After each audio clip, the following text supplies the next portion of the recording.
اعوذ باللہ من الشیطان الرجیم بسم اللہ الرحمن الرحیم اللہم صلی وسلم علی محمد وعلی آل محمد بعدد کل شیء معلوم لک صلاۃ وسلام علیک یا سیدی یا رسول اللہ وعلی آلک و اصحابک یا سیدی یا حبیب اللہ۔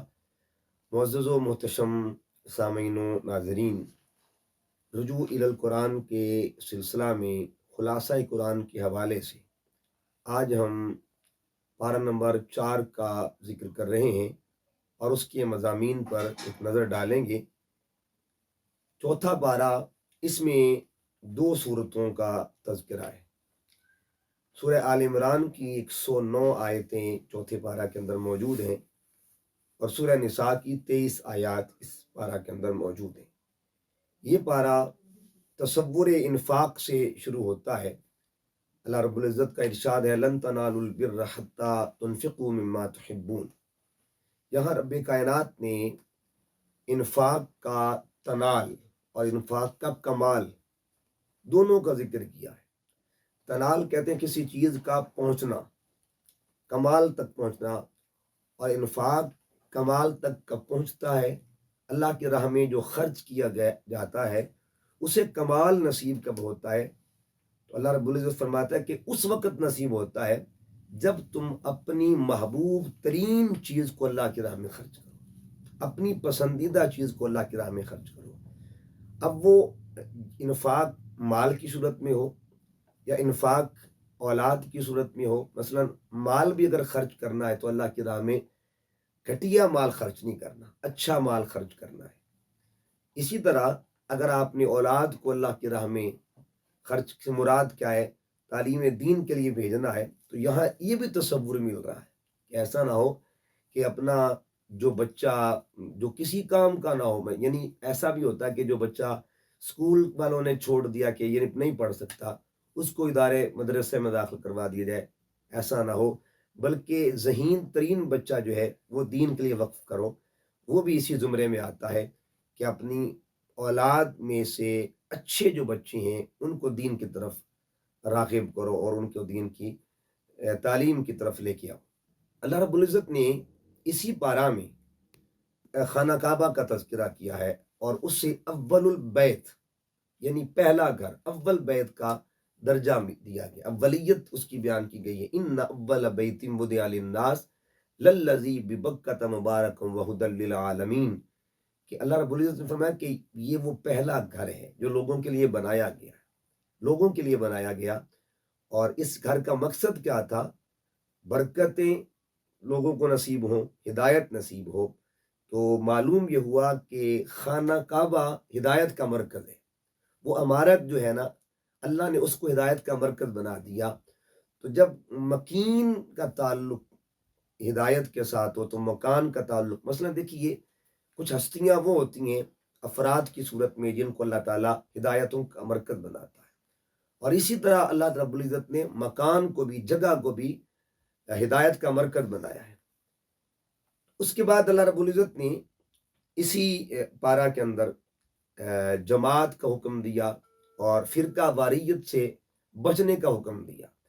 فرمایا واعتصموا بحبل اللہ جمیعا ولا تفرقوا، اللہ کی رسی کو مضبوطی سے تھام کے رکھو۔ یہ آیت وسیلہ کی طرف بھی اشارہ کر رہی ہے، یعنی اللہ کی رسی وسیلہ ہے اللہ کی بارگاہ تک پہنچنے کا۔ اور وہ رسی سے مراد کیا ہے؟ اس پہ مختلف تفاسیر موجود ہیں۔ فرمایا واعتصموا بحبل اللہ، اللہ کی رسی کو مضبوطی سے تھامو، جمیع جماعت بن کے، مجتمع ہو کے، جماعت کی صورت میں، ولا تفرقوا، اور فرقوں میں مت پڑو۔ یہاں 2 چیزوں کا ذکر ہے، ایک کا اس بات کا ذکر کیا اور دوسری چیز کی نفی کا۔ اس بات جماعت کا ذکر ہوا، یعنی جماعت بنو، اکٹھے ہو جاؤ، ایک جگہ پہ متحد ہو جاؤ، وحدت کا ذکر کیا گیا ہے۔ اور پھر فرمایا لا تفرقوا، فرقہ نہیں بننا، جماعت بننا ہے۔ یہاں ایک بات اور بھی کہ ایک ہے جمع اور ایک ہے تفریق۔ جماعت کی علامت کیا ہوگی یا جماعت کی نشانی کیا ہوگی؟ اس میں اگر ساری محبتیں جمع ہیں، سمجھ لیجیے وہ جماعت ہے۔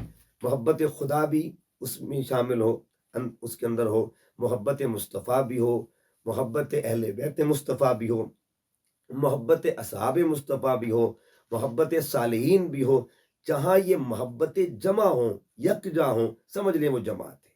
اور جہاں محبت الہی کا درس تو دیا جاتا ہو، لیکن ادب رسول، عشق رسول، معرفت رسول، تکریم رسول، تعظیم رسول کی بات نہ کی جاتی ہو، سمجھ لیں وہ جماعت نہیں، وہ فرقہ ہے۔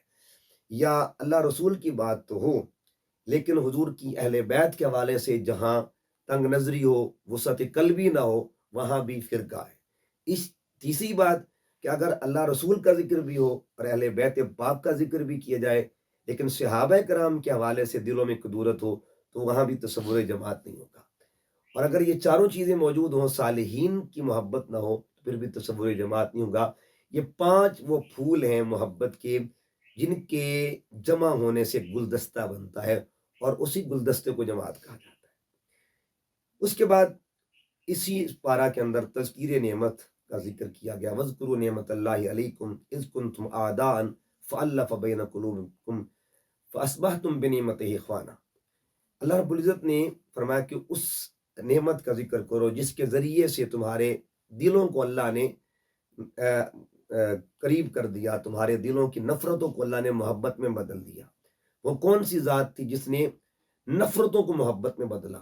وہ کون سی ذات تھی جس نے لڑائیوں کو امن میں بدلا؟ تو اس سے واضح مراد آقا دو جہاں صلی اللہ علیہ وسلم کی ذات طیبہ ہے۔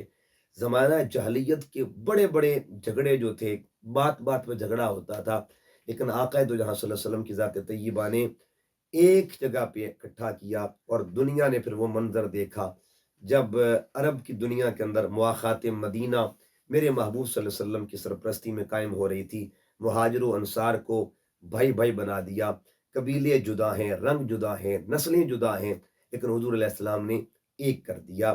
یہ جو وحدت تھی، یہ آقا دو جہاں صلی اللہ علیہ وسلم نے امت کو اور امت کے ذریعے تعلیم آگے کیا مطلب فرما دی۔ پھر دیکھیے اسی پارے کے اندر فضیلت امت کا ذکر ہے۔ اللہ رب العزت نے فرمایا کنتم خیر امت اخرجت للناس، حضور علیہ السلام کی امت کو اللہ نے فضیلت عطا فرمائی۔ یہاں یہ بات یاد رکھیں کہ یہ نسبت مصطفیٰ کا صدقہ ہے، یہ سنگت مصطفیٰ کا صدقہ ہے، قرب رسول کا صدقہ ہے، حضور علیہ السلام کے دامن کے ساتھ وابستہ ہونے کا صدقہ ہے۔ اللہ نے امت کو بے مثل بنا دیا، یعنی پچھلی امتیں جتنی بھی گزری ہیں، کوئی حضور کی امت جیسا نہیں ہو سکتا۔ تو جن کی امت نسبت مصطفیٰ سے بے مثل ہو سکتی ہے، تو وہ خود نبی کتنا بے مثال ہوگا، ان کی اپنی بے مثلیت کا شان کا عالم کیا ہوگا۔ تو یہ اللہ رب العزت نے اس امت کو، پھر دیکھیے یہ جو مقام ہے، یہ امت کو پیدا ہوتے نصیب ہو جاتا ہے۔ یہ نہیں کہ امتی 5 سال کا ہو، 10 سال کا ہو، یا امتی کچھ کرے گا۔ امت کو یہ جو درجہ ملا ہے، یہ اعمال کی وجہ سے نہیں ملا، اعمال کی اپنی ایک حیثیت اور شان ہوتی ہے۔ یہ درجہ امت کو نسبت رسول کی وجہ سے ملا ہے، آقا دو جہاں صلی اللہ علیہ وسلم کی ذات طیبہ کی صحبت و سنگت کی وجہ سے ملا ہے۔ پھر اسی پارے کے اندر 6 رکوع ایسے ہیں جن میں غزوہ بدر کا ذکر ہوا ہے، غزوہ احد کا بھی ذکر ہے۔ اور غزوہ بدر یہ وہ معرکہ ہے اسلام کی تاریخ میں کہ جو تاریخ اسلام کی اوراق پہ سنہری روپ میں لکھا ہوا ہے کہ جب 313 کا لشکر جو تھا اس وقت کی سپر پاور سے ٹکراتا ہے، اللہ رب العزت نے غلامان مصطفیٰ کو فتح سے ہمکنار فرمایا۔ اللہ رب العزت نے فرشتوں کے ذریعے اپنی مدد کا اظہار کیا، نصرت نازل ہوتی ہے۔ تو اللہ رب العزت نے اس مقام پہ اس کا تذکرہ فرمایا وَلَقَدْ نَصَرَكُمُ اللَّهُ بِبَدْرٍ وَأَنْتُمْ أَذِلَّةٌ، کہ جب تم پستی میں تھے اللہ نے تمہاری مدد فرمائی تھی۔ یہ آقا دو جہاں صلی اللہ علیہ وسلم کی امت کو اللہ رب العزت نے خطاب فرمایا کہ تمہیں اللہ نے اپنی مدد کے ذریعے سے نصرت عطا فرمائی، اور مدد کے ذریعے سے تمہیں فتح عطا فرمائی۔ یہاں ایک بات بھی قابل غور ہے کہ مستعان حقیقی اللہ رب العزت کی ذات طیبہ ہے۔ اللہ اپنی مدد کا اظہار جو ہے فرشتوں کے ذریعے کروا رہا ہے، یعنی آگے فرشتے ہیں، پیچھے نصرت اللہ کی تھی۔ تو فرشتے وسیلہ بنے تھے استعانت کا، فرشتہ وسیلہ بنے تھے نصرت الہی کا۔ تو جس طرح اللہ تعالیٰ فرشتوں کے ذریعے اپنے بندوں کی نصرت کرتا ہے، تو اللہ تعالیٰ اپنے پیارے انبیاء کی برکت سے اولیاء کی برکت سے، صالحین کی برکت سے بھی نصرت فرماتا ہے۔